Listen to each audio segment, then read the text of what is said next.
We all noticed something on Monday night that I think I've been seeing for a while, and it's clear. Elly De La Cruz needs a day off.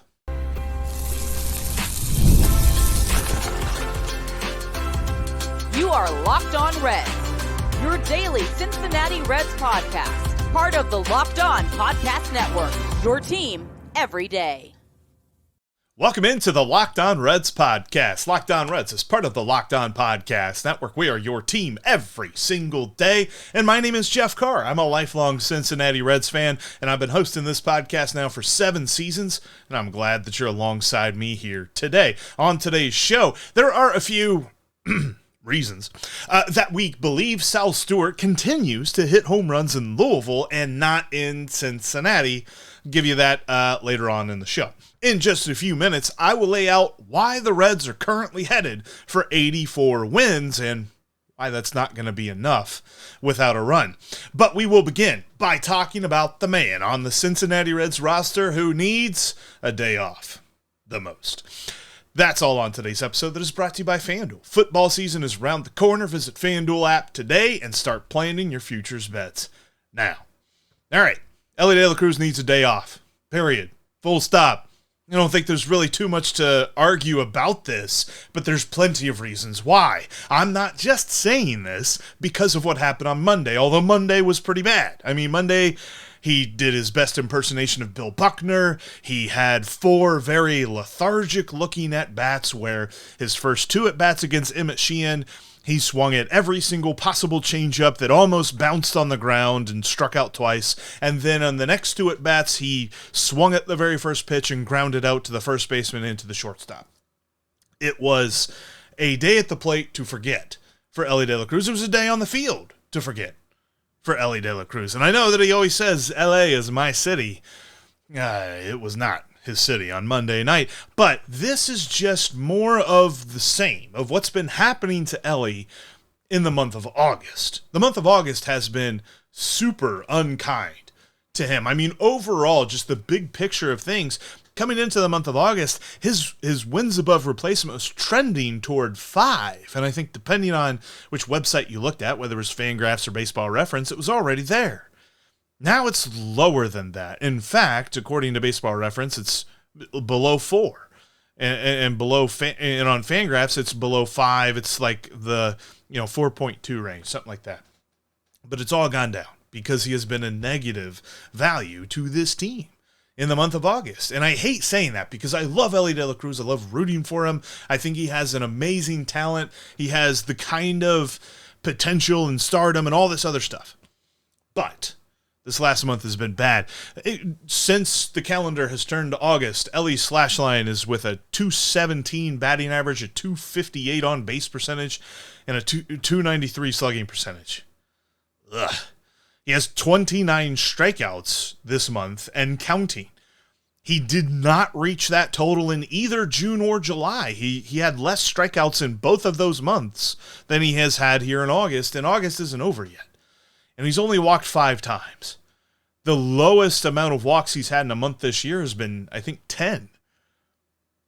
I hope he kind of catches up to that number here because even the walks are looking bad. He only has 2 steals this month. He has no home runs this month. His OPS plus for the month of August has been 61% worse than his OPS for the season.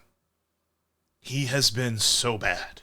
And I get it. There's this feeling, and Tito has said this multiple different times on multiple different post-game pressers, is that when he approaches Elly De La Cruz about an off day, Elly's like, no, I want to play every day. That's all well and good. But when you're playing like this every day, you need to take a mental break. You need to just take a day, right? We all get to that point. Doesn't matter what our job is. We need a day away from the job, a mental break. I mean, he'll still be in the dugout and things like that, and so he'll still be with the team, and that's probably why he doesn't like off days, is because that an off day for a baseball player is, well, you're still kind of there. But I think that, and it might not even be today. I know that as of recording, we're recording this late. It's been a weird day as far as like technological problems and all that stuff. Sometimes when you talk to somebody in Hawaii, the internet isn't helping you. So yeah, that's why it's just me and no Steve today. Hopefully he'll be back for tomorrow's show. But we all need off days from our job, and the mental break that Elly De La Cruz needs, whether he's in the lineup today or not, I think that he needs a day off on Wednesday so that he gets the extra day off Thursday and he comes home to the homestand refreshed and ready to go.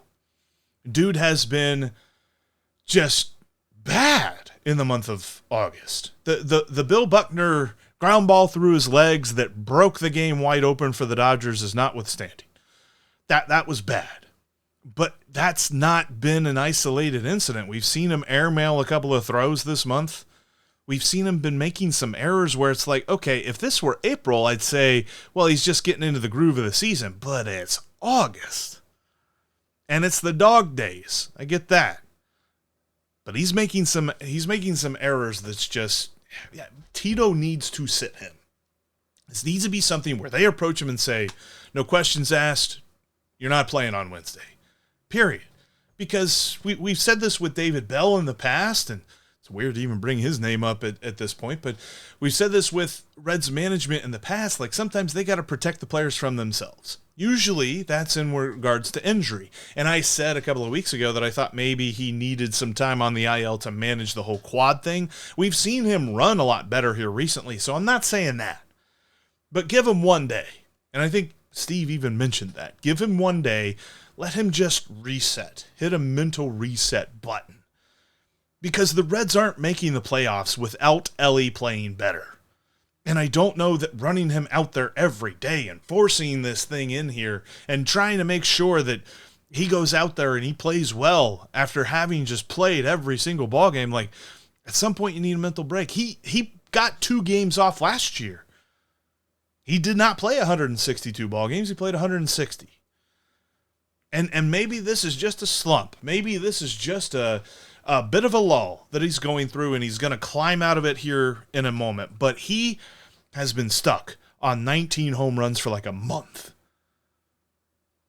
We have seen his slugging percentage tick down to the point that his overall production at the plate this year, his OPS plus, is actually worse than it was last year. Maybe this is just an early career, not even a sophomore slump, because technically last year was a sophomore season, but maybe that's what it is. It's a late sophomore slump, and he's going to bounce back in a big way at the end of this season or next year or whatever it is.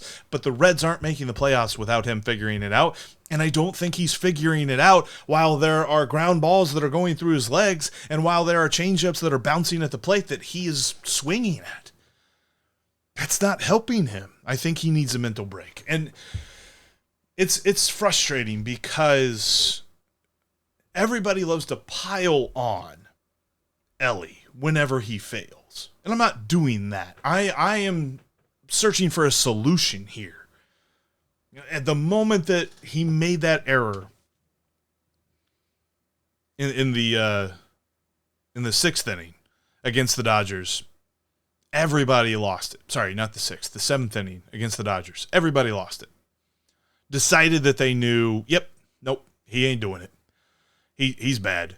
Need to move him to the outfield. Need to move him somewhere. He's not a shortstop anymore. I don't buy that. I don't know that I'm ready to have that discussion, but I do know that he has been bad in the month of August. And I think the way that you fix that is that you take him out of the lineup and you give him a mental break. It's tough because without him in the lineup, this lineup is scary in not so good way. Like, it's no Elvie Marte, and you're just hoping somebody else has a good day. And the Reds had a couple of guys that hit like scorching line drives that were caught by outfielders in that 7-0 loss to the Dodgers. And you're thinking like, okay, well, maybe if 1 or 2 of those fall, you've got a different story to this game. But even still, like, Elly provided nothing at the plate and nothing in the field. And if he's not helping you in any scenario, it's time to give him a break. But coming up next, I'm going to tell you why the Reds are going to end this season with 84 wins and why I don't know that that's enough. You better hurry. You still have time, but you got to go to FanDuel right now and take advantage of FanDuel Futures Day, because for the NFL season, the upcoming NFL season, if you have a season-long prediction, talking about Super Bowl champion, talking about division champion, talk about MVP, you're never going to find better odds on those bets than right now. August 26th, it is NFL Futures Day over on FanDuel. And you got to check them out right now, because if you're like me and you think that Joe Burrow is about to go off and have an amazing season and win that MVP award, then you're going to want to put some money on that today. You're not going to want to wait till tomorrow. Go to FanDuel.com right now and take advantage of the Futures Day. Plus, I sprinkle some on the Bengals to win the Super Bowl too. I'm feeling pretty good about the fact that they just brought Trey Hendrickson back for the year. I think the defense will be just not horrible enough that they'll be able to get it done. So go on over to FanDuel right now. Take advantage of FanDuel Futures Day, because FanDuel is the official sportsbook of Locked On. We have an important request. Locked On wants to hear from you. We've put together a survey to learn more about our listeners and make your favorite podcast even better. This is your chance to tell us what you like, what you don't, and answer questions about our advertising. Go to LockedOnPodcast.com/survey to get started. Everyone who completes the survey will be entered for a chance to win one of 10 $100 Amazon gift cards. Again, that's LockedOnPodcast.com/survey. If you're watching, you can also find the link in the show notes on YouTube or whatever, or you can scan the QR code that's currently here on the screen. Thank you for helping us out. All right, when it comes to this Reds season, we said it at the beginning of the year, and I kind of felt like there was a range of wins for this ball club that was like 84 to 88 wins or something like that. And as time has gone on, I've felt very strongly about that 84 win plateau. And it's clear now, based on some statistics, that the Reds need to build a winning streak, and I mean like starting today, because they are on pace to win 84 games, and they're going to miss the playoffs by probably a game or two if they do that. I'm not saying that they're dead yet. I'm just saying this is where they're headed, and they got to put together some things. They got to play above what the statistics are talking about, because the statistic that I'm talking about is the Pythagorean winning percentage. I know we talked about that a few years ago, and people really love hearing that stat. That's one of everybody's favorite baseball stats, I think, is the Pythagorean win-loss, or the Pythagorean winning percentage. And right now, the Reds' Pythagorean winning percentage is .518, which when you average that out to 162 games, that equals 83.9 wins. So we round up 84 wins. This is all figured out based on the runs scored versus runs allowed and all that good stuff. And based on the fact that the Reds have a positive run differential, they are looked at as a better than 500 ball club, which is what they are. It's where they currently stand. And I think at the end of the year, they'll be like, around 84 wins if they keep playing the way that they're playing. The biggest problem is that the Mets' Pythagorean winning percentage has them at 85 wins. At the end of this year, has them at 84.8. So round that up, 85 wins. So that means they're going to miss that, because the Padres and the Dodgers and the Cubs are all way better than that. And, nobody else is looking at this same number that the Reds are chasing. So, let's think about that even for a minute too, because you might be thinking, all right, Jeff, the Pythagorean winning percentage, seriously? That's what we're leaning on right here? And I'm pretty sure if Steve's internet would be working right now, that he'd be like, what else you got? Because everything is pointing to this being true. Let's think about the eye test for a minute. Some days they're awesome. Some days they're horrible. Average that out, that's 500. Some days they're pretty good and they just eke out a win, and some days they just figure out a way to lose. That's still 500. The Reds are league average when it comes to scoring runs per game. The Reds are also slightly above league average at preventing runs per game. The Reds are also fifth in team defensive efficiency. The defensive efficiency stat is something that takes a look at all of the possible, plays where a hitter puts a ball into play or something like that, or strikeouts or whatever, and how a team converts that into outs. The Reds' defensive efficiency number, easy for me to say, is .709. League average is .698. The Brewers, who everybody knows is amazing, is .714. So the Reds are like right there as far as some of the best fielding team in baseball. It's funny to think about because they've certainly not been playing like that recently, which is why everyone is so frustrated. But over the course of the entire season, they've been pretty decent with the glove. And then when you take a look at all of that and you say, okay, well, run prevention is pretty good. Why are they so low? Well, when you look at runners in scoring position, they are 18th in OPS plus, the number that encapsulates everything that you're talking about when it comes to hitting. So all of this is just pointing to a team that's above average. It's not quite good. It's not bad. It's like the high end of mediocre, right? And that's 84 wins. That's fine. You're going to feel good about that at the end of the year if you're the ball club. You're going to feel good about that if you're in ownership. That's exactly what ownership is looking for from this team.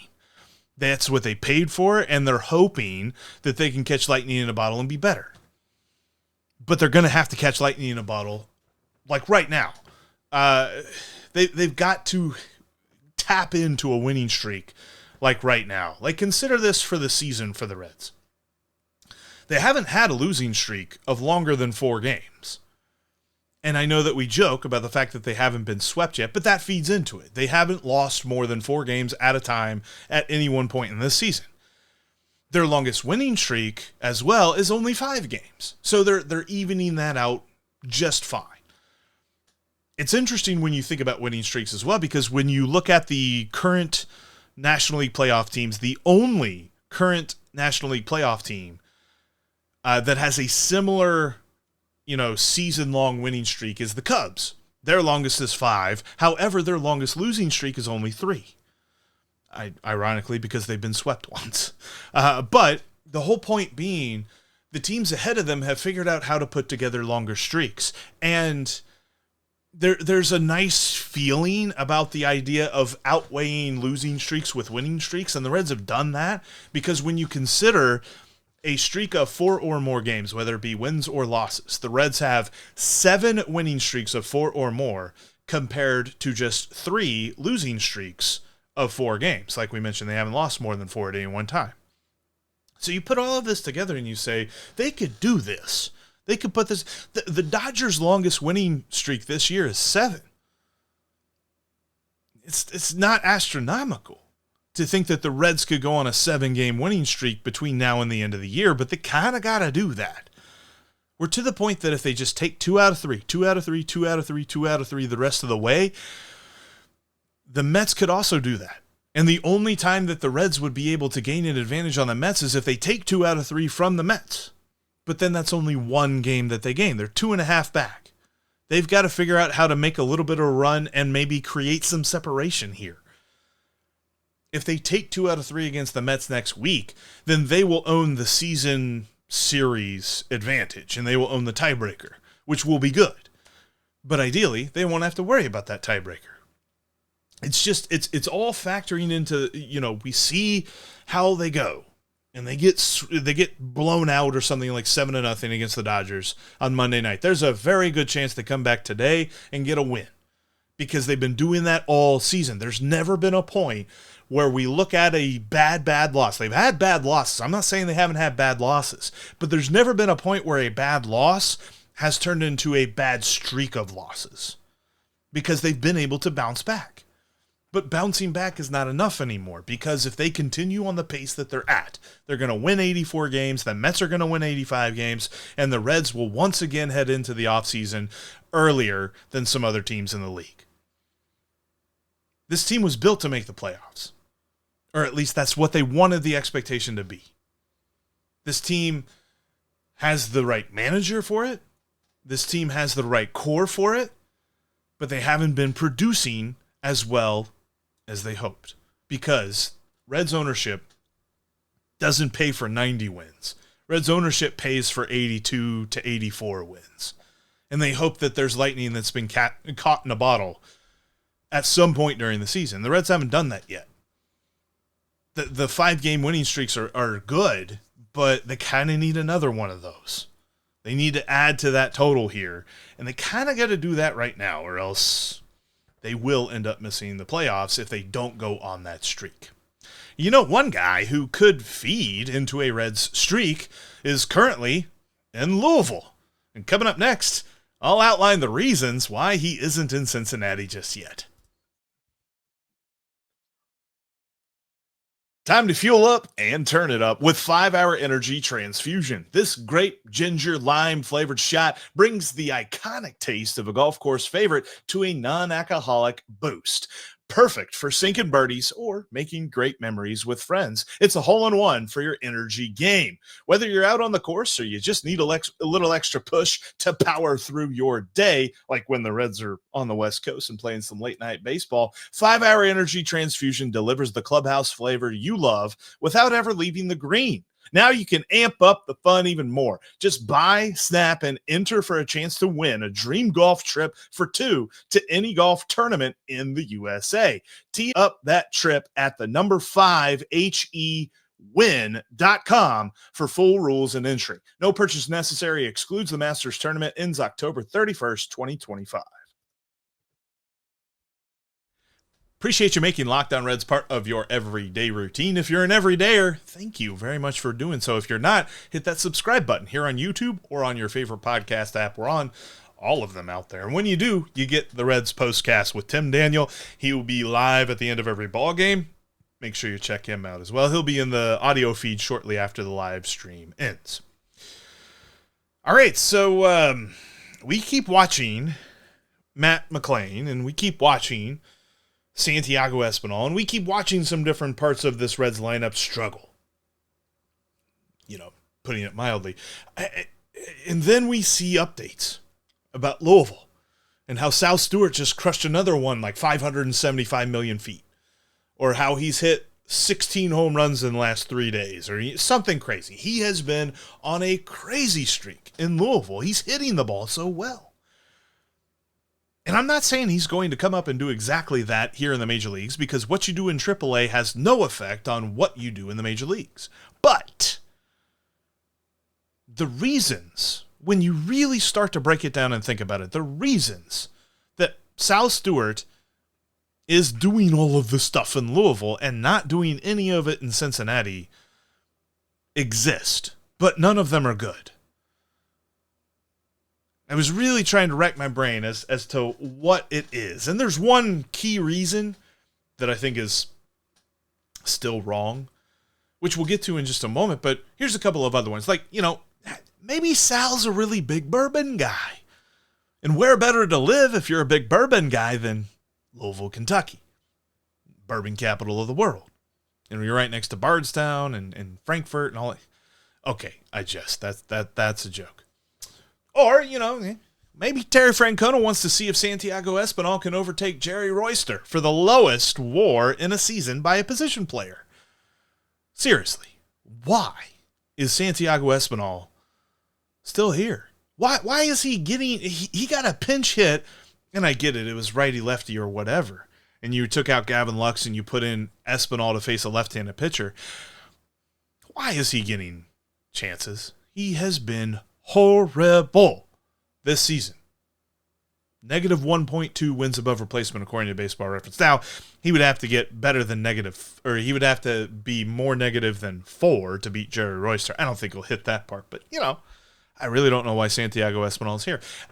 Or another question, maybe Tito wants to see if Matt McLain can, in fact, stop recognizing every single pitch that comes plateward.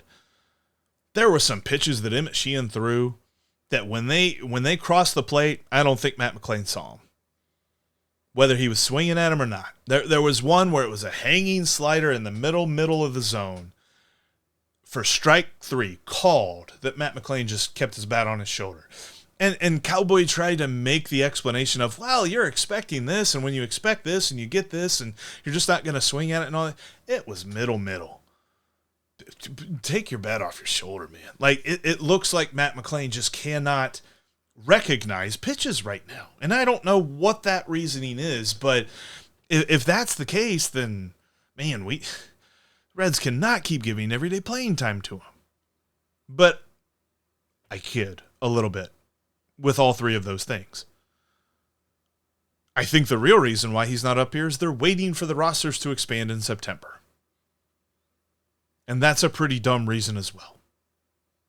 I get it. You would be able to call him up and you wouldn't have to send anybody down and you wouldn't have that awkwardness.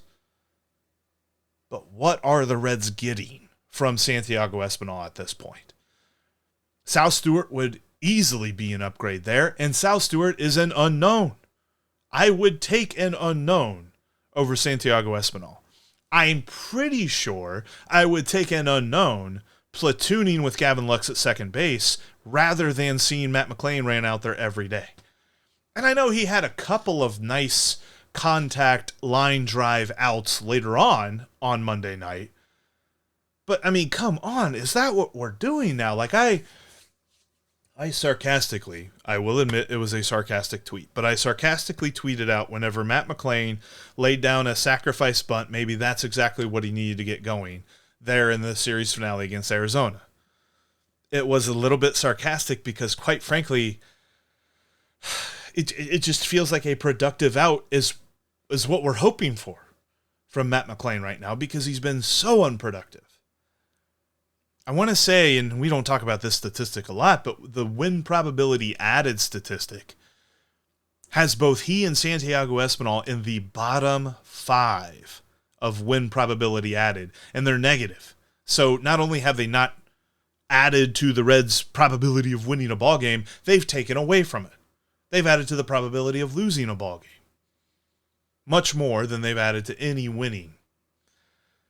So it's tough to see that kind of stuff because you know these guys are better than that. You know they've got a chance to bounce out of it, but the Reds can't wait anymore. As I just got done saying, they got to go on a run. You don't go on a run by putting a guy out there with a 60 OPS plus in Santiago Espinal or a guy with like an 80 OPS plus in Matt McLain. I don't even know if it's that high, actually. I should have checked before I made that comment, but it's been bad. And I want to see what Sal Stewart has for the Major League team. Remember, a couple of years ago when the Reds started calling guys up, when they called up Matt McLain, when they called up Elly De La Cruz, they went on a run. Maybe that's what they do here. And they should not wait. They should not wait till September. If that is their reasoning, that is a silly reason. They should just call up Sal Stewart right now. Put him in the lineup today. You know, there's one other thing on my mind before we close out today's show. The Major League Baseball released the schedule for 2026.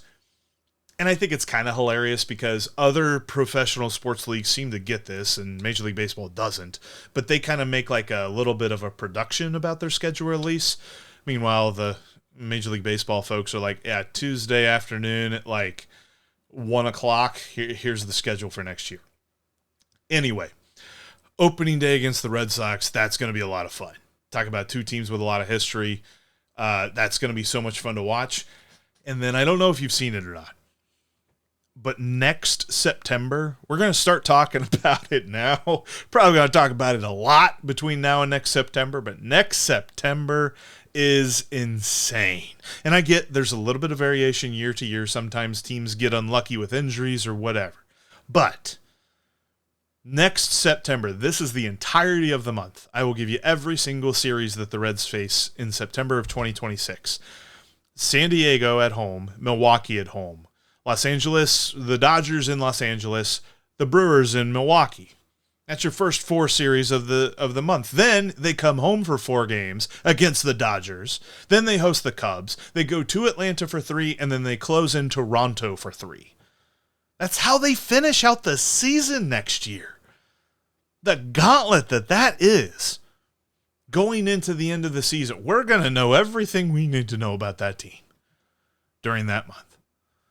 But yeah, I couldn't believe that that is such a heavy schedule in the month of September for the Redlegs. Hopefully they'll be good next year for it, and hopefully the Reds will be good for this September. So just a moment, just wanted to look at that. We'll talk a lot more about the schedule in the offseason, obviously, because that's next year. Back to this year. Looking forward to the Reds hitting a run here soon, making the playoffs. Like I said, on pace for 84 wins. So that means a winning streak is needed. That means they really got to get going. They got to get some guys right. They got to pitch well. They got to field. They got to play clean baseball. They got to stop this stuff that we saw on Monday night because it's time to go. And it's time for us to go as well. Thank you so much for checking out today's Locked On Reds podcast. If you haven't already, hit that subscribe button. Become an everydayer. We love our everydayers out there. And also, make sure you check out Locked On MLB now that this show's over. You got Sully covering the league every single day, and you have Locked On MLB Game Night. They watch every game every night so that you don't have to. But as for me and for Steve, who will be back tomorrow, you can trust that we will be Locked On Reds every single day.